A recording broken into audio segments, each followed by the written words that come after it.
አድጦኝ ነው ዳጥ ብሎኝ ዛን ጊዜ የራሴ ተማሪዎች ገጠሙኝ አይደል እንዴ የገዛ ተማሪዎች አንቀው ያዙኝ ያሳግማቱ ካናቱ ሆነ ያን ሁሉ 40 ዘመን የተጓዝኩበትን ትምህርት በጣም አበላሽቸዋለሁ ማለት የተዋሂዶ ልጆች 100% ብድግ ይቅርታ ጠይቃቸዋል። አረው የመንግስት ያለ የህግ ያለ የጠቅላይ ሚኒስቴር ያለ የከንቲባ ያለ ሰኔ 30 እነዚህን 10 ነገሮች ሳትፈጽሙ ቀኑ እንዳያልፍባችሁ አደራ።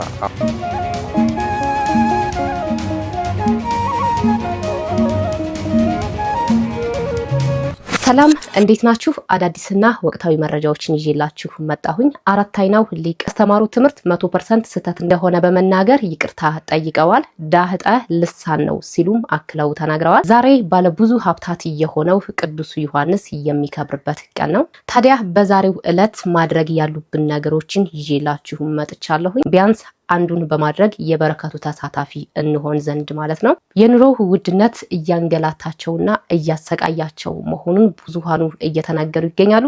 ታዲያ መፍትሄው ምንድነው የሚለውንና ሌሎችንም በዚህ ቪዲዮ የምንመለከት ይሆናል። ለዚህ ቤት አዲስ ከሆናችሁ ቤቱን ሰብስክራይብ፣ ቪዲዮን ደግሞ ላይክና ሼር ማድረጋችሁን እንዳትረሱ። አባታችን ቪዲዮ እንጀምር። ትምህርቱን ካስተማሩት በኋላ እችስ ሰምተዋል በሚዲያው ትምህርቱ ምን ነበረ?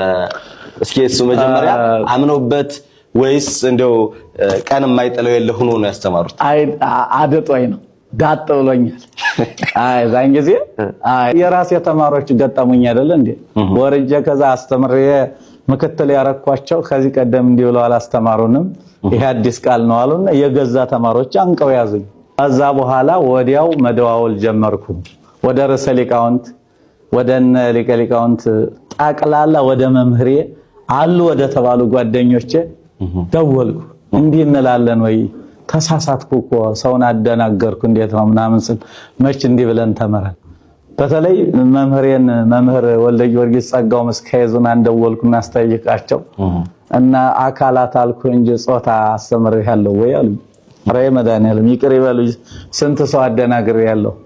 ያሳግማቱ ካናቱ ሆነ ያን ሁሉ 40 ዘመን የተጓዝኩበትን ትምህርት በጣም አበላሽቸዋለሁ ማለት ነው። እና እንደ ምዕመናኖችን ይቅርታ መጠየቅ አለብኝ። አደናግሬያቸው ህዝብ ይወደኛል አውቃለሁ እኔ በሚገባ። ስለዚህ ይሄ በተለየ አካሉ ኢየሱስ ክርስቶስ ራሱ ከሶስቱ አካላት አንዱ አካል ሲመጣ የኛን አካል አድርጓል። ወደ ቤተ ግዛት ገባ ይላል። ሰው ሆነስ ሰው ከሆነ አኳያ በተለየ ካልነኮ እነሱ ስጋ አለበሱ። ስለዚህ በሶስትነቱ በስላሴነቱ ጾታ አንናገርም። ሰው ከሆነ በኋላ ግን የኛን አካል አድርጎ ወደ ቤተ ግዛት ገባ ይላል። ከዛ ጋር ተያይዞ ነው ያደናገረኝ እንጂ አንናገርም። ለስላሴ ለመላእክት ለነፍስ ጾታ አንናገርምና የኔ 100% ስህተት ነው። የኔ 100% ስህተት ነው በቃ። ስለዚህ እኔ ደግሞ ጠያቂም ስለሆንኩ መጠየቅ ያደርጋል ሊቅ ይባላል፣ ተከብሮ ያደርጋል ደንቆሮ ነው የምንለው። ስለዚህ እኔ ቀጥታ ሊቃውንቶች ጋር ተገናኘው ዳሂጼንም አወቅኩት። ስለዚህ ቤተክርስቲያኒቱ አባቶች የማይሉትን ኦርቶዶክስ ተዋሕዶ ቤተክርስቲያን ማትናገረውን ተናግሬ ሲኦል መውረድ አልፈልግም። ስንት ዘመን የተማርኩትን ትምህርት ልበክለው ስለማልችል በዚህ ቃል የተደናገራችሁ ምዕመናን የተዋሕዶ ተከታዮች የኔ ዳሂጽ እንደሆነ ልታውቁልኝ ፈልጋለሁ። ይሄን ነው ማለት ለምዕመናን መብለው ለሊቃውንቱም ለምኑ ሁሉ ይሄ የኔ ዳሂጽ እንጂ የቤተክርስቲያኒቱ ትምህርት አይደለም። አይዛብ አያገባው መናፍቃን ማያገባቸው በቤተክርስቲያኒቱ ውስጥ ጣልቃ አይገቡም። ለመናፍቃን ለአይዛብ ተብሎ የሚነገር ነገር የለም። ዋናው ግን የምንጸድቅበት ክርስቶስ ያስተማረው ሰለስቱ ምዕት አባቶቻችን ያስተማሩት 150 ያስተማሩት 200 ያስተማሩት ትምህርት በዚህ ነው የምንመራውና የኔ ዳሂጽ ስለሆነ ስህተት ደግሞ ከአዳም ጀምሮ ያለ ነው። ስለዚህ መላእክትም ይስታሉ እንኳን የሰው ልጅና ይሄ የኔ ዳሂጽ 100% እኔ የተሳሳትኩት እንጂ የቤተክርስቲያኒቱ አስተምሮ ባለመሆኑ በዚህ የተደናገራችሁ የክርስቶስ የተዋሕዶ ልጆች 100% ብድግ ይቅርታ ጠይቃቸዋል። ስለዚህ እግዚአብሔር ያክብርልባቴ። እውነት ለመናገር ያው ብዙ ሰው የሆነ ነገር ቢል መሐለን አጣፍቶ የሆነ ነገር ይርቃል እንጂ በዚህ ልክ መጥቶ ስተትን መጠየቅም ትልቅነት ነው። እውነት ነው። ከብረት ዝገት ከሰው ልጅ ስተት አይጠፋም። እኚህ አባት ክብራቸው ሳያደናቅፋቸው ወይንም እኔኮ አራት አይና አባት ነኝ፣ እኔኮ ይህንን ተምሬያለሁ፣ ስለዚህ ይህንን ነገር ብል ራሴን ማዋረድ ነው ሳይሉ እንዴት እንደተማሩ የተማሩትን ትምህርት ምናምን ሙሉውን ተናግረዋል።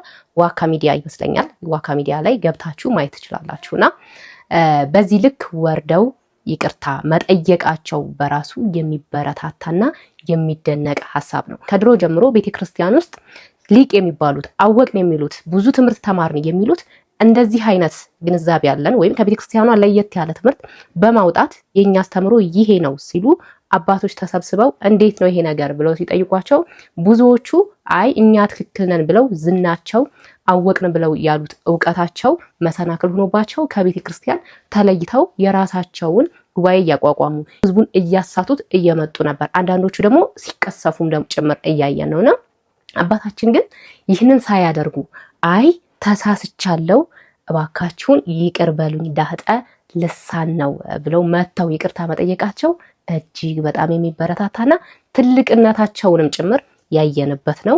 ከዚህ ብዙ ነገር እንማራለን። አባታችን እድሜውን ያርዝምልዎት። እግዚአብሔር በጥበብ ላይ ጥበብ በእውቀት ላይ እውቀት ጨማምሮ ረጅም እድሜ ደግሞ ቤተክርስቲያንን ያገለግሉበት ምእመናንንም የሚያስተምሩበትን እድሜ እግዚአብሔር ይጨምርልዎት። እኚሁ መምህር ስላሴ ጾታ አለው ብለው በማስተማራቸው የተወሰነ ክርክር ሚዲያው ላይ ተነስቶ ነበረ። በተለይም ሌላ ቤተ እምነቶች ሙስሊሞችና ፕሮቴስታንቶች ይህንን ነገር በመያዝ ቤተክርስቲያንን ሲያጠቋት ተመልክተን ነበር፣ ለማጥቃት ሲሞክሩ አክቹሊ።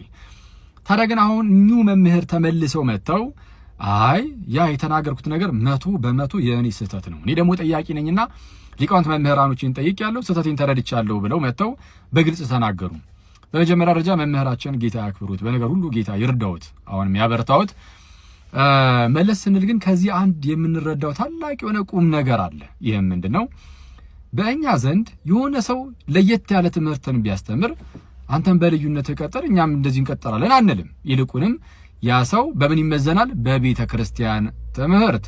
ቤተ ክርስቲያን አንዲት ናትና የትኛውም ሰው ለየት ያለ ትምህርት ሲያስተምር ከቤተ ክርስቲያን ትምህርት አንጻር ታይቶ ለቤተ ክርስቲያን ትምህርት ራሱን ያስገዛል፣ በቤተ ክርስቲያን ውስጥ ይቀጥላል። አለቀ። እንዲህ ያለ ኳሊቲ በሌላ ቤተ እምነቶች ግን በፍጹም ልታገኙ አትችሉም። እኛን ሲተቹ የነበሩ አሁን ለማጥቃት ሲሞክሩ የነበሩ እስልምናውንም ፕሮቴስታንቲዝሙንም ተመልከቱት። ወደ እስልምናው ብትሄዱ እርስ በእርሳቸው አምላክ በሚሉት አላህ ላይ ትልቅ የሆነ ልዩነት አላቸው እርስ በእርስ እና ያንን ልዩነት በፍጹም ሊቀርፉትም አይችሉም። ስለዚህ እውነተኛ የሆነ አንድነት በእስልምና ውስጥ በፍጹም ልታገኙ አትችሉም። አምላካቸው ፈጣሪያቸው ላይ ነው የሚለያዩት። ፕሮቴስታንቲዝም ላይ ብትሄዱ ዘርፈ ብዙ የሆነ ልዩነቶች አላቸው። ያው እነርሱ እንደሚታወቀው እርስ በእርስ አንድ እንኳን ሊሆኑ አይችሉም። እኛ ጋር ስትመጡ ግን አንድ የጌታ ጉባኤ፣ አንድ የጌታ ሕዝብ ነን። ጌታችን ኢየሱስ በዮሐንስ ወንጌል ምዕራፍ 17 ላይ ሊቀ ካህናት እንደመሆኑ የጸለየው ጸሎት አለ ስለ እኛ ስለ ክርስቲያኖች። ምን ብሎ? አባት ሆይ አለ። እሺ እኔ እናንተ አንድ እንደሆንን እነርሱም ደግሞ በእኛ አንድ የሆኑ ዘንድ ስለ እነዚህ ደግሞ ለምናለሁ ብሎ ጸልዩልን ነበር። ይህ ጸሎቱ በተግባር እኛ ጋር አሁን ይታያል። ስለዚህ ጌታ ስለ አንድነታችን ጸልዮ ነበር። አንድነታችን በዚህ መልኩ ይቀጥላል። ሁሉም በቤተክርስቲያን ትምህርት ስር ሆኑ፣ በጌታ ትምህርት ስር ሆኑ። እንዲህ ያለው ይህ የጌታ ጸሎት በተግባር የሚታየው እኛ ጋር ነው። ፕሮቴስታንቲዝም ጋር ሊታይ አይችልም። ለምሳሌ እርስ በርሶ የምትለያይ መንግስት ስለሆነች ማለት ነው ፕሮቴስታንቲዝም። እና ይህንን ቁም ነገር እንማርበት በሚለው ነው። ይቆየን። ከዚህ ምን እንማራለን? ዋናው ትርፉ እኚህ የምትመለከቷቸው የኦርቶዶክስ ቤተክርስቲያን አባት ስላሴን በተመለከተ ኦርቶዶክስ ቤተክርስቲያንም ሆነ መጽሐፍ ቅዱስ እንዲሁም የቤተክርስቲያን አባቶች የማያስተምሩትን ትምህርት በአደባባይ ወጥተው ተናግረው ነበረ። የፈጠነ ብዙ ሰዎች ልክ እንዳልሆኑ ነገረ ስላሴ ላይ ስህተት እንደሰሩ በቪዲዮም በተለያየ መንገድ ነገሯቸው። ቤተክርስቲያኗ በራሷ በሆነ መንገድ እኛ አባት ስህተት የቤተክርስቲያኑን ትምህርት እንዳላስተማሩ ተነገራቸው። በአደባባይ ወጥተው እንደተመለከታችሁት የተናገርኩት ትምህርት ስህተት ነው፣ ቤተክርስቲያኗ ትክክል ናት፣ እኔ ስህተት ነኝ፣ የኔ ትምህርት ልክ አይደለም ብለው ራሳቸውን ያረሙበት መንገድ የሚደንቅ ነው። ስለዚህ ምን እንማር ከዚህ የሚለውን አንድ ሁለት ነገር ልናገር። የመጀመሪያው ነገር አንድ ሰው መምህር ሆኖ ሲስት ብቻውን አይደለም የሚስተው፣ ሰሚዎቹን ሁሉ ያስታል። ለዚህ መጽሐፍ ቅዱስ ሲናገር ከናንተ ብዙዎች አስተማሪዎች አትሁኑ ብሎ ያዕቆብ በመልእክቱ ላይ ግልጽ ይናገራል። ምክንያቱም አስተማሪ ሲስት ብዙ ሰው ስለሚያስት የሚቀበለውም ክብር ትልቅ ነው፣ እንዲሁም የሚጠብቀውም ቅጣት ትልቅ ስለሆነ ማለት ነው። ስለዚህ መምህርነት ውስጥ የገቡ እግዚአብሔር እንዲህ ይላል እያላችሁ የምታስተምሩ ሰዎች ስትስቱ እናንተ ተከትሎ በጣም ብዙ ሰው ስለሚስት በፍጥነት የእርምት እርምጃ መውሰድ፣ ልክ አልነበርኩም ተሳስቻለሁ ብሎ መናገር፣ በቃ መታረም አስፈላጊ ስለሆነ ማለት ነው። እንደነኚህ አባት በእርግጥ ነገር የሚጠሩ የምናውቃቸው አንዳንድ ሰዎች ነገረ ክርስቶስ ላይ በድፍረት ስህተት ሰርተው 3 ዓመት ፈጅቶባቸዋል ይቅርታ ለመጠየቅ። ዞሮ ዞሮ ይቅርታ መጠየቁ ትልቅ ነገር ቢሆንም 3 ዓመት ሙሉ ግን ያንን ትምህርት ተግተው ትምህርቱ እውነት ነው ብለው በመሃል ላይ የሞቱ በዛ ትምህርት የጸኑ ከእግዚአብሔር መንግስት በዛ ትምህርት ምክንያት የሚቆረጡም ሰዎች ሊኖሩ ይችላሉ። ከዚህ የተነሳ አስተማሪ ሲስት ቶሎ መታረሙን ከኛ አባት መማር አለበት። ሁለተኛ ጸንታችሁ እየሳታችሁ ያላችሁ በወንጌላውያን ቤተክርስቲያን ውስጥ ያላችሁ ሐሰተኛ መምህራን የኛ ልጅነት ልክ ኢየሱስ ክርስቶስ የአብ ልጅ በሆነው ልክና መጠን እኛም ከክርስቶስ እኩል ልጆች ነን ብላችሁ የምታስተምሩ ከእግዚአብሔር የተገኘን እግዚአብሔር ነን የምትሉም ሰዎች እስቲ ለ10 ዓመት 20 ዓመት በዚሁ ትምህርታችሁ ስህተታችሁ ጸንታችሁ ብዙዎችን እያሳታችሁ ያላችሁ ሰዎች አላችሁ። በእርግጥ ትመለሳላችሁ የሚል ሐሳብ የለኝም። ለዛ ነው 10ም 20ም ዓመት የፈጃችሁት በዛው ትምህርት ጸንታችሁ። ነገር ግን ከኛ አባት ምን እንማራለን? በፍጥነት ራስን ማዋረድ፣ ራስን ዝቅ ማድረግ፣ ተሳስቻለሁ ማለትን ለዚሁም አኝኮ በሚተፋ በዚህ ማህበረሰብ መካከል ማለት ነው። እና አሁንም ቢሆን ከማንጓጠጥ ከኛ አባት ምን እንማር የሚለውን ነገር ብንወስድ እናተርፋለን። በተለይ የኛ ቤት ሐሰተኛ ነቢያት፣ ሐሰተኛ መምህራን፣ ሐዋርያት ፈጥናችሁ ብትመለሱ። በእርግጥ አንዳንዶቻችሁ ያዕቆብ እንዳለው እናንተ ብዙዎቻችሁ መምህራን አትሁኑ ወይም አስተማሪዎች አትሁኑ የተባለውን ምክር ሰምታችሁ መጽሐፍ ቅዱሱን ለማስተማር ያነሳችሁትን አስቀምጣችሁ ቁጭ ብላችሁ ብትማሩ ጊዜ ብትወስዱ ላሉ የኛም ቤቶቹ ሰዎች ማለት ነው። ስለዚህ ፈጥኖ መመለስ፣ ፈጥኖ ልክ አይደለውም ማለት ስቶ ከማሳት ያድናል ያተርፋል የሚል ሐሳብ ለመስጠት ነው። በዚህ መካከል ሰው ይቅርታ ሲጠይቅ ደግሞ ይቅርታውን የሚያንጓጥጡም ደግሞ ሰዎች አሉ። ኦርቶዶክሳውያን ሆኖ ፕሮቴስታንት ሰባኪዎች በተሳሳቱት ጉዳይ ላይ ይቅርታ ሲጠይቁ ይቅርታቸውን ላለመቀበል ማንጓጠጥ፣ መዘባበትን የሚያበዙ አንዳንድ ተላላ ሰዎች አሉ። እንዲሁም ወንጌላውያን አማኝ ወይም ፕሮቴስታንት ሆናችሁም ደግሞ ሰው ተሳስቻለሁ ሲል ስህተቱን ማረሙን ከማድነቅና ከመቀበል ይልቅ ስህተቱን በማረሙና በመመለሱ ልታከብሩት ሲገባ በማንጓጠጥ የምትጻኑም ሰዎች ይሄ በጣም አስተማሪ ነገር ነው ብዬ ነው የማስበው። ሰዎች ይሳሳታሉ፣ የፈጠነ ግን መመለስ አለባቸው። መምህራን ባይሳሳቱ ግን የተሻለ ነው። እኛም ሲሳሳቱ ተሳስተዋል፣ ይሄ ነገር ትክክል አይደለም ብለን ስንጮህ አባታችንን ጠልተናቸው አባታችን አያውቁም አባታችን ከነሱ እኛን በልጣለን ብለን አይደለም። አንዳንድ ልጆች ሚስ አንደርስታንድ ታደርጋላችሁ ወይም ብዙዎቻችሁ በጣም ጥሩ አንደርስታንድ ወይም ጥሩ የመረዳት ችሎታ አላችሁ። በተለይ የኔ ቤተሰቦች የእውነት እኔ እንኳን አንዳንድ ቪዲዮ እንደዚህ ብዬ አምጥቼ የተሰራ የእናንተ አንደርስታንዲንግ የእናንተ መረዳትና እናንተ የምትጽፉልኝ ኮሜንት በጣም ማቹርድ እንደሆናችሁና በጣም ጎበዞች እንደሆናችሁ ብዙ ጊዜ እረዳለሁ። በሚገርም ሁኔታ የሁላችሁም ኮሜንት አነባለሁኝና ብዙ ጊዜ እናንተ የጻፋችሁት ኮሜንት ሆኖ ነው የሚገኘው ኢቭን አንዳንድ ቪዲዮዎች ላይ ራሱ ማለት ነው። እና በዛው ደግሞ አንዳንድ ልጆች ግን አላችሁ ማለት በጣም በኔጌቲቭ የምትረዱ ልጆችም አላችሁ። በጣም የሚቆጠር ቢያንስ 1% ወይ 2% የምትሆኑት ማለት ነው። እንደዚህ ስንልኛ እኔ በግሌ እሳቸው እንደዚህ ያሉት እንዴት እንደዚህ ይላሉ ብዬ መጥቼ ስናገር እሳቸውን ከመጥላት የእሳቸውን እንትን ካለማወቅ እሳቸውን ክብር ከማዋረድ አይደለም።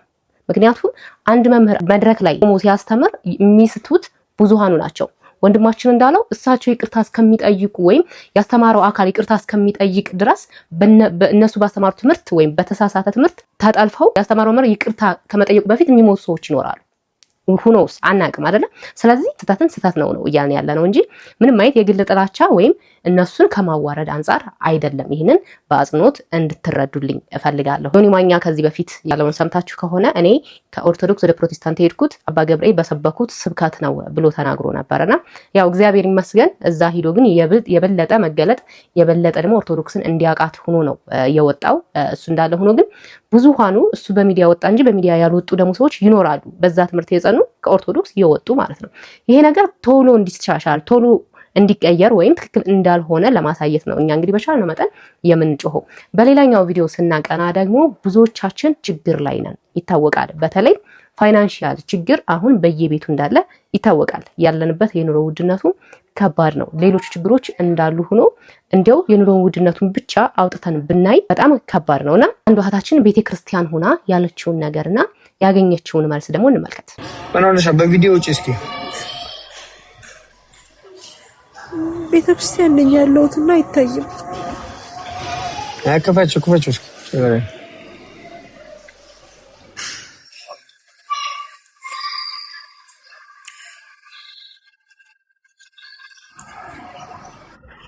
ምን ሆነሽ ነው? ቸገረኝ ከአቅሜ በላይ ሆነ ሁሉም ነገር 3 ወርኝ የቤት ኪራይ ከከፈል ነገ 30 ነው የምሄድበት አጥቼ ቤተክርስቲያን ቁጭ ብያለሁ።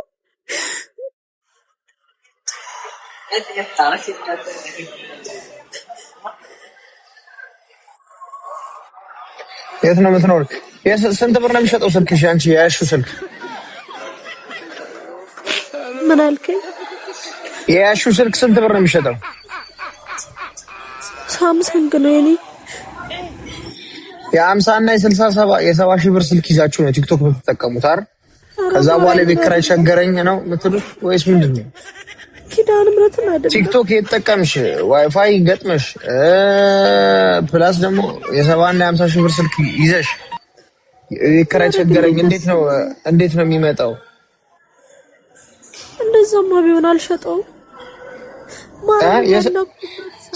ስንት ብር ያወጣል ስልክሽ? ስንት ብር ያወጣል? አሁን እንደዚህ ዝም ብዬ ልሽጥ በላው 8000 ብር ራሱ ያወጣል። 8000 ብር ስልክ ነው ምንም ሳይቆራረጥ እንደዚህ በኔትወርክ ይዞ ምናምን የሚሰራው? ግራ ገብቶኝ ነው እንጂ እንደዚህ ፊት ለፊት መውጣት አልፈልግም። ሴታችን ተቸግራ ተጨናንቃ ወደ ቤተክርስቲያን ሄዳለች። ወደ ቤተክርስቲያን መሄዷን እናበረታታለን፣ እናደንቃለን። ነገር ግን ቤተክርስቲያን ሆና ላይቭ ገባችና ችግሯን ለዚህ እዚህ ጋር ላለው ልጅ ነገራችሁ። ከዛ ልጁ የመለሰላት መልስ አድምጣችኋል። እንዴት እንደዚህ ታደርጊያለሽ ምናምን ብዬ በቆስልሽ ላይ እንጨት አልሰድም። ነገር ግን እንደው ለሁላችንም መማሪያ ይሆን ዘንድ ግን በቸገረን በጠበበን ሁላችንም ችግር ላይ ነን። ሲጀመር አሁን ላይ ሁሉም ሰው ችግር ላይ ነው። ግን ችግር ደግሞ ይብሳል አይደለ? በጣም የሚብስ ችግር አለ፣ መካከለኛ የሆነ ችግር አለ። ግን በእግዚአብሔር የማይታለፍ ችግር የለም። እግዚአብሔር ሁሉም ማድረግ የሚችል አምላክ ነው። ችግራችንን በድብቅ ለእግዚአብሔር እንንገረው። እግዚአብሔር ጋር እንታረቅ። ወደ እግዚአብሔር ሂደን እናልቀስ። ሰው ስትነግሩት አያችሁት አይደለ? ምን አይነት መልስ እንደሚሰጥ። ለሰው ችግራችንን ስንነግር በችግራችን ላይ መቀለጃና መዘባበሻ ነው የሚያደርገን። እና ሁላችንም ማድረግ ያለብን ችግራችንን በድብቅ ለእግዚአብሔር እንንገረው፣ እናልቀስ፣ እሱ ቤት እሱን እንማጸን። እሱ በድብቅ የነገርነውን በግልጽ ሲሰጠን እናየዋለን። ይሄ ለሁላችንም መሆን ያለበት ነው። ሌላኛው ደግሞ እንደ ማህበረሰብም መጋፈጥ ያለብን ነገር የምንጋፈጣቸው ነገሮችም ይኖራሉ። ለምሳሌ አንደኛዋ ደግሞ እንደዚህ ትላለች። አረው የመንግስት ያለ የህግ ያለ የጠቅላይ ሚኒስቴር ያለ የከንቲባ ያለ የቤቶች አስተዳደር ያለ ኧረ ስለ መድኃኒዓለም የት እንሂድ? ስለ መድኃኒዓለም ከሀገራችን ወጥተን የት ሄደን እንኑር? የቤት ኪራይ አንገላታን፣ አሰቃየን። በአንድ መኝታ ቤት 20 ሺህ እና 18 ሺህ ብር ከየት አምጥተን ነው የምንከፍለው? አከራዮች ጭንቅላታችሁ ለምን አይሰራም? ለእናንተ የተወደደ ኑሮ ለእኛ አልተወደደም? ለእናንተ ለምታስተምሩት ልጅ ገንዘብ ስታወጡ የእኛ ልጆች አይማሩም? እኛ እኮ ባላችን ሳንቲም እኮ እናንተ ከፍለን ለልጆቻችን ቀለብ ገዝተን ልጆቻችንን አስተምረን ነው። ስለ መድኃኒዓለም ለምንድን ነው በዚህ ጉዳይ ራሳቸውን ደግሞ በየኮንዶሚኒየሙ ያደራጁ ራስ በራሳቸውን ያደራጁ ደላሎችም ትልቁን ድርሻ ይወስዳሉ ማለት ነው። ምክንያቱም ደግሞ ራሱ አከራዩ እንኳን በማያውቀው መልኩ ከሌን ብታስለቅቅ እንደዚህ አይነት ተከራይ ያመጣልሃለሁ አሪፍ የሚከፍል አንድ ክፍል እንደዚህ ማከራየት ትችላለህ እያሉ ያው የራሳቸውን ኮሚሽን ለማግኘት ይሄ እጅግ በጣም እነሱም ፈሪሃ እግዚአብሔር ሊኖራቸው ይገባል። ምክንያቱም የራሳቸው ቤተሰብና የህይወት ውጣ ውረድ አለባቸው። ነገር ግን በዚህ ጉዳይ መንግስትም እጁን ከቶ ሊሰራ ይገባዋል። ብዙ ሰው እየተማረረ አሁን እንግዲህ ወጣ ተብሎ ባሉ የኮንዶሚኒየም የቤት ኪራይ ላይ በተመለከተ ሰሞኑን እንደዚህ ሰው እየተንጫጫ ያለው እጅግ ራሳቸውን በራሳቸው አደራጅተው ህገወጥነትን እያስፋፉ ያሉ አከራይን ከተከራይ ጋር እያቃረኑ ያሉ ደላሎችም ጭምር ስለሆነ ሁሉም ሰው ይሄንን ትኩረት ሰጥቶ ከመንግስት ጋር አብሮ ሊሰራ ይገባል። የሚመለከተው የመንግስት አካልም አንድ ሌላው ይገባል። ሰው እንደ ማህበረሰብ ደግሞ እንደዚህ የምንጋፈጣቸው ነገሮች መጋፈጥ መጮህ ካለብንም መጮህ ይኖርብናል ማለት ነው። እናም ችግር በየቤቱ ነው ያለው። የችግሩ አይነት ይለያያል እንጂ እስኪ ይሄኛውን ቪዲዮ እንመልከት።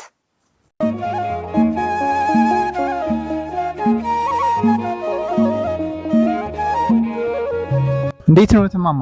አለሁኝ። ደህና ናችሁ እናንተ? እግዚአብሔር ይመስገን። አለሁኝ ደህና ነኝ። በእናንተ ላይ ምን ሆነ? ምስጋና ይሁነው። ሁሉ ሰላም ነው? ደህና ነን። ምስጋና። አባት እንዴት ነህ? ደህና ነው። ሁሉ ሰላም ነው? ደህና። ኑሮ እንዴት ነው የኔ እናት? ምስጋና ይሁነው። የኑሮ ነገር አይንም ቀረ ኑሮም ቀረ እንደ ሁሉም የነውነን ዱሩር አድርጎኛል። እንጃ አይኖትን እያመመው አይኔን አሞኝ ሕክምና እኮ መሄድ ይችላሉ ነው። ምናልባት ሕክምና መፍትሄ ካለው መሄድ ይችላሉ። ይህንም እያሉ ነው ልጆቹ ለወሰደኝ እያልኩት በዚህ ጊዜ ወጥቼ ደግሞ ምን ይሆኑብኝ? እኛ አሁን ብር እንሰጥዎታለን እርስዎ ሄደው ይታዩታል ሕክምና ማለት ነው። እሺ እያልኩ ነው። እንደውን ጠይቀውት ምን ለመተን ነው? እናታለም እሰይ አለልኝም አላችሁልኝም እሰይ አይሰትጆ ደህና ናት። ደህና ናችሁ? ሁላችሁ ደህና ናችሁ? ሁላችሁ ደህና ነን። እማዬ አሁን መልእክት ተልከን የመጣን እሺ በቅዱስ ገብርኤል ስም ተብሎ የገብረን ነፍስ ይማር ይበሉ ተብሎ 6900 ብር ተልኮልዎታል። እሺ ክርስቲያን የሚባል ወንድማችን 9000 ብር ልኮልዎታል። እናቴ ክርስቲያን ታለ እንደኛው ታለ ይኖርልኝ፣ እድሜ ይስጥልኝ፣ እንጀራ ይስጥልኝ። አሜን። እነዋ ከእስራኤል ባለቤቴንና ልጆችን ይመርቆ ብላ 6000 ብር ልኮልዎታል። ዜር ይስጥልኝ፣ አቆይልኝ፣ ሰፋ አርግልኝ፣ ጊዜ እንዳንድ ጊዜ ለውጥልኝ። አሜን። ጥሩ ነሽ፣ ልጆችን ይመርቁልኝ ብላ 12000 ብር። እናት አለሚ አደረውን እንዲው እንደለ አርግ ይሆን ተባረኩ በረኮኑ አደረውን ሀገር ያኖርልኝ። አሜን። እድሜ ይስጥልኝ። ስንዱ የወንድሜን የልዑልን ነፍስ ይማር ይበሉ ብላ 15000 ብር። ወይ ትዲያ ያኖርልኝ፣ ያደረውን ያኖርልኝ፣ ነፍሳቸውን ይማርልኝ። አሜን። ሀገር ኑሩልኝ። ምትኖር አይደል ሁላ አሜን። ሀገር ሞተው ነፍሱን ይማርልኝ። አሜን። እህተ ሚካኤል የእናቴን የአያቴን የክስቴን ነፍስ ይማር ይበሉ ብላ 20700 ብር ተጨማሪ ልኮልዎታል። ያቆይልኝ፣ ነፍስ ይማርልኝ። እናቴ ነፍስ ይማርልኝ፣ አሁንም ይማርልኝ። አዚያ ላይ ያዋርስልኝ። አሜን። አመብርሃን ያዋርስልኝ። እናቴ ያቸሪቱ አሜን። ይሄው በአጠቃላይ ይቺ 69000 ብር ይሆናል። እዝር ይስጥልኝ፣ ያቆይልኝ። የሞቱትን መረገነት ያግባል።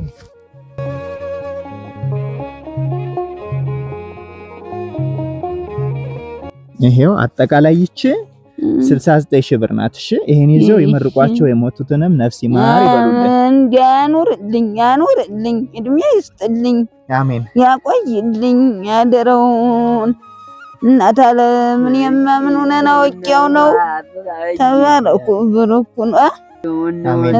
እናቴ እድሜ ይስጥህ፣ እድሜ ይስጣችሁ። አሜን። በያላችሁበት ያኖርልኝ፣ አሜን። ያኖርልኝ። ይህን ቀን አንተ ቀን ይለውጥልኝ።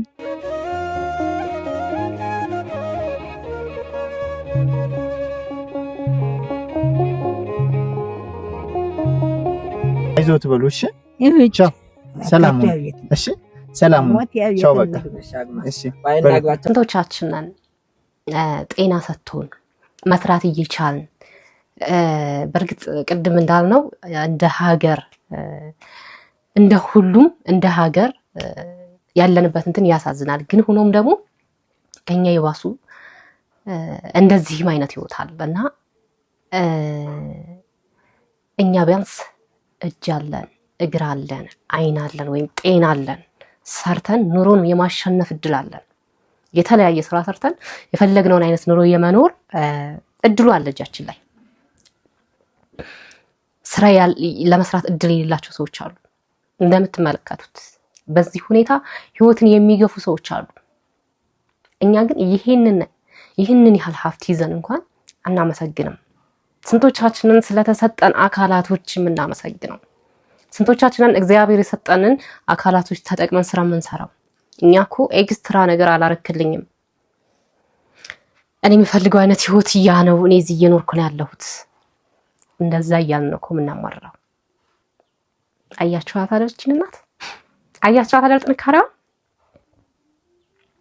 ስለዚህ ምስጋና ያስፈልጋል። እግዚአብሔር ልናመሰግነው ይገባል። የጤና ሰጥቶናል፣ ቢያንስ ስሩ፣ ጥሩ፣ ጋሩ ብሎ ሰጥቶናል እና ምስጋና ለእግዚአብሔር ልንሰጥ ይገባል። እናታችንም እንግዲህ እድሜዎትን ያርዝመው፣ ጤናዎትን ይስጦት፣ ለልጆቹም በተመሳሳይ ማለት ነው። ዛሬ የባለ ብዙ ሀብታቱ የቅዱስ ዮሐንስ ቀን ነው፣ የተወለደበት ቀን ማለት ነው። ታዲያ በዛሬው ቀን ምንድን ነው ማድረግ ያለብን የሚለውን እንመልከት። ሰኔ 30 እነዚህን 10 ነገሮች ሳትፈጽሙ ቀኑ እንዳያልፍባችሁ አደራ። አዎ ቢቻል 10ሩን ያልቻለ ሰው ደግሞ ከ10ሩ ቢያንስ የተወሰኑትን መፈጸም ግዴታችን ነው። ሰኔ 30 ከሴቶች ማህፀን ከወጡት አንተን የሚመስል የለም አይኖርም የተባለው የመጥምቀ መለኮት ቅዱስ ዮሐንስ የተወለደበት የልደት በዓሉ ታላቅ ዓመታዊ ክብረ በዓል ነው። ታዲያ በዚህ ሰኔ 30 ዓመታዊ የመጥምቀ መለኮት ቅዱስ ዮሐንስ የልደት በዓል ቀን 10 ልንፈጽማቸው የሚገቡ ጉዳዮች አሉ። አዎ ቢያንስ 10ሩን መፈጸም ባንችል 1ዱን፣ 2ቱን፣ 3ቱን፣ 4ቱን ግን መፈጸም የግድ ይላል። ታዲያ ቪዲዮውን ቀድሜ የሰራሁበት ዋናው ምክንያት ለሁሉም ሰው ተዳርሶ ለበዓሉ ሁሉም ሰው ተዘጋጅቶ እንዲጠብቅ ስለሆነ በደንብ አድርጋችሁ ኮፒ ሊንክ በማድረግ እስከ መጨረሻ ድረስ ተከታተሉት። እሺ፣ አንደኛውና የመጀመሪያው በንስሐ የታጠባችሁ ሰዎች ካላችሁ፣ ቀኖናችሁን ንስሐችሁን የጨረሳችሁ ሰዎች ካላችሁ ተዘጋጅታችሁ ቅዱስ ሥጋውና ክቡር ደሙን መቀበል ነው። የመጀመሪያው እሱ ነው። ሁለተኛው ደግሞ ያልተዘጋጃችሁ ሰዎች ካላችሁ፣ ንስሐችሁን ያልጨረሳችሁ ሰዎች ካላችሁ ቅዳሴ ማስቀደስ። አዎ በቤተ ክርስቲያን ተገኝቶ በመጥምቀ መለኮት ቅዱስ ዮሐንስ ስም በተሰየመ ቤተ ክርስቲያን ተገኝተን ቅዳሴ ማስቀደስ የግድ ይላል። ቢያንስ የመጥምቀ መለኮት ቅዱስ ዮሐንስ ቤተ ክርስቲያንን ባናገኝ ደግሞ በማንኛውም ቤተ ክርስቲያን ተገኝተን ሰኔ 30 ቀን ቅዳሴ ማስቀደስ ይገባናል። ምክንያቱም በቤተ ክርስቲያን ተገኝቶ ቅዳሴ ያስቀደሰ ሥጋው ደሙን የተቀበለ በዓልህን ያከበረ እስከ 55 ትውልድ ድረስ እምርልሃለሁ ተብሏልና ነው። እሺ፣ ሶስተኛው ደግሞ ሥጋው ደሙ ያልተቀበላችሁ ሰዎች ካላችሁ ቅዳሴ ከማስቀደሳችሁ በፊትም ሊሆን ይችላል ወይም ቅዳሴ ካስቀደሳችሁ በኋላ የግድ ጸበል መጠመቅ ያስፈልጋል። አዎ በመጥምቀ መለኮት ቅዱስ ዮሐንስ ቤተክርስቲያን ተገኝታችሁ ገድሉ ተአምሩ በተነበበበት ጸበል እንጠመቃለን ማለት ነው። አዎ የገድልህ የተአምርህ መጽሐፍ በተነበበበት ጸበል የተጠመቀ የተረጨና የጠጣ ሁሉ እስከ 80 ዓመት የሰራውን ኃጢአቱን ይቅር እልልሃለሁ ተብሏልና ነው። እሺ፣ አራተኛው ልናደርገው የሚገባ ነገር ደግሞ በሰኔ 30 የመጥምቀ መለኮት ቅዱስ ዮሐንስን ገድል ማንበብ፣ ተአምሩን ማንበብ የግድ ይለናል። አዎ በቤተ ክርስቲያን ተገኝተን መስማት ያልቻልን ሰዎች፣ ሲነበብ መስማት ያልቻልን ሰዎች፣ መጠመቅ ያልቻልን ሰዎች ካለን በቤታችን ገድሉን ተአምሩን አንብበን ማየ ጸሎት ጸበል ወይም ደግሞ ውሃ አዘጋጅተን ያንን መጠጣት፣ መረጨት፣ መጸበል ይጠበቅብናል ማለት ነው። ምክንያቱም የገድልህ የተአምርህ መጽሐፍ የተነበበበትን ውሃ እንደ ማየ ዮርዳኖስ እኔ እንደተጠመቅኩበት እንደ ዮርዳኖስ ጸበል አደርግልሃለሁ። በዚህም የተነሳ በዚያ ጸበል የተጠመቀ ሰው ምንም አይነት በሽታ ምንም አይነት ደዌ ቢኖርበት ይፈወሳል፣ የ80 ዓመት ኃጢአቱም ይቅር ይባላል የሚል ቃል ኪዳን ተቀብሏልና ነው። አምስተኛው ገድልና ተአምር አንብባችሁ መጠመቅ፣ መረጨት፣ መጠጣት እንዳለ ሆኖ ቤታችሁን የሥራ ቦታችሁን በሙሉ ደግሞ በጸበሉ መርጨት ያስፈልጋል ማለት ነው። ምክንያቱም እዚያ የሥራ ቦታ ላይ ወይም ደግሞ መኖሪያ ቤታችን ላይ ችግር ቢኖር ችግሩን ያስወግድልናልና ነው። ስድስተኛ ደግሞ ገድሉን ተአምሩን ማንበብ ወይም ደግሞ መስማት ያልቻለ ሰው ገበቴውን ይሳም ተብለናል። አዎ ገበቴውን የሳመ ሰው ራሱ መንበረ መንግስቴን አሳልመዋለሁ የሚል ቃል ኪዳን ተገብቶልናል። አዎ የመጥምቀ መለኮት ቅዱስ ዮሐንስን ገድሉን ተአምሩን ማግኘት ያልቻለ መስማት ማንበብ ያልቻለ ሰው ገበቴውን ከቨሩን ይስማል፣ መንበረ መንግስቴን አሳልመዋለሁ የሚል ቃል ኪዳን ተገብቶልናል። ሰባተኛውና ዋናው በዚህ ቀን በሰኔ 30 ቀን በመጥምቀ መለኮት ቅዱስ ዮሐንስ ስም ዝክር መታሰቢያ ማድረግ የግድ ተገቢ ነው። አዎ ለተራበ ያበላ፣ ለተጠማ ያጠጣ፣ ለታረዘ ያለበሰ፣ ያዘነ የተጨነቀና የተቸገረውን ሰው በስምህ ያጽናና። አዎ አቅሙ በፈቀደው መልኩ ዝክር መታሰቢያን ያደረገ ሰው እስከ 55 ትውልድ ድረስ እምርልሃለሁ ተብሏል። ለዚህ ዝክር መታሰቢያ እናዘጋጃለን እናደርጋለን ማለት ነው። ስምንተኛውና ዋናው ደግሞ ዝክር መታሰቢያውን ማድረግ ያልቻለ ሰው ደግሞ ዝክር መታሰቢያ ወደሚደረግበት ቦታ ሂዶ ወይም ደግሞ ወደ ቤተክርስቲያን ሂዶ ዝክሩን እሱ ራሱ መቅመስና መዘከር አለበት ማለት ነው። ዝክሩን ያላገኘ እንደሆነ ደግሞ ዝክሩ የተበላበትን ማዕዱን ይላስ፣ ጽዋውንም ይላስ። ዝክር መታሰቢያውን በመጥምቀ መለኮት ቅዱስ ዮሐንስ ስም የተዘከረውን ዝክር መታሰቢያ ያላገኘ ሰው ዝክሩ የተበላበትን የተጠጣበትን ዕቃውን ይላስ። በፍጹም እምነት ሆኖ ይህንን ካደረገ ቅዱስ ሥጋዬና ክቡር ደሜን እንደበላና እንደጠጣ እቆጥርለታለሁ፣ ቅዱስ ሥጋውና ክቡር ደሙንም የሚቀበልበትን ምግባር ሃይማኖት አሳየዋለሁ ብሎ ቃል ኪዳን ተገብቶልናል። ዘጠነኛውና ዋናው ደግሞ በመጥምቀ መለኮት ቅዱስ ዮሐንስን በተሰየመ ቤተክርስቲያን ተገኝቶ ማንኛውም ሰው አቅሙ የፈቀደውን ትንሽም ይሁን ትልቅ መባአና ስጦታ ማበርከት ይገባዋል። ማንኛውንም አቅማችን የፈቀደውን መባአና ስጦታ ለቤተክርስቲያኑ ለመጥምቀ መለኮት ቅዱስ ዮሐንስ ቤተክርስቲያን ያበረከተ ሰው እስከ 55 ትውልድ ድረስ እንደሚማር ቃል ኪዳን ተገብቶልናል። አስረኛውና የመጨረሻው ዋናው ደግሞ በዓሉን ማክበር። የመጥምቀ መለኮት ቅዱስ ዮሐንስን በዓል ያከበረ ሰው እስከ 55 ትውልድ ድረስ ይማራል። ስለዚህ በዓሉን ማክበር ያልቻለ የመጥምቀ መለኮት ቅዱስ ዮሐንስ ቤተክርስቲያን መገኘት ያልቻለ ሰው ደግሞ ለስራም ሲሄድ ለሌላ ጉዳይም ለዓለማዊ ጉዳይም ለመንፈሳዊ ጉዳይም ሊሆን ይችላል። በዚያ በሚያልፍ ሰዓት የመጥምቀ መለኮት ቅዱስ ዮሐንስን ቤተክርስቲያን ሲያይ ቅጽሩን፣ ገራገሩን፣ ደጀ ሰላሙን ቢሳለም መንበረ መንግስቴን አሳልመዋለሁ እስከ 55 ትውልድ ድረስም እምረዋለሁ ተብሎ ቃል ኪዳን ተገብቶልናል። ስለዚህ ወገኖች በእርግጠኝነት ከነዚህ ከአስሮቹ ነጥቦች እርግጠኛ ነኝ ላናደርገው የምንችለው ስጋው ደግሞ ላንቀበል እንችላለን። በስደት ሀገር ያለን ሰዎች ደግሞ በቤተክርስቲያኑ ተገኝተን ቅዳሴ ላናስቀድስ እንችላለን እንጂ ኢትዮጵያ ውስጥ ያለን ሰዎች ብዙ የመጥምቀ መለኮት ቅዱስ ዮሐንስ ቤተክርስቲያኖች ስለሚገኙ እነዚህን ቢያንስ 8ቱን ጉዳዮች ግን እንዲሁ 8ቱን አይደለም 9ኙን ጉዳዮች ከስጋው ደግሞ ውጭ ያሉትን ልንፈጽማቸው ይገባል ማለት ነው። ቃለ ሕይወትን ያሰማልን ወንድማችን። ስለዚህ ከነዚህ ውስጥ ከተዘረዘሩልን ውስጥ የተወሰኑትን በማድረግ ቢያንስ እንኳን አንዷን በማድረግ ለቅዱስ ዮሐንስ የተገባለትን ቃል ኪዳን መሳተፍ እንችላለን ማለት ነው። ፕሮግራማችን ይህን ይመስል ነበረ። በፕሮግራማችን እንዳተረፋችሁበት አልጠራጠርም። በሌላ በአዲስ ቪዲዮ ተመልሼ እስከምመጣ ድረስ ለዚህ ቤት አዲስ ከሆናችሁ ቤቱን ሰብስክራይብ፣ ቪዲዮን ደግሞ ላይክ እና ሼር ማድረጋችሁን እንዳትረሱ። ኢትዮጵያ ሀገራችንን ኦርቶዶክስ ሃይማኖታችንን እግዚአብሔር ይጠብቅልን። ቸር ቆዩ።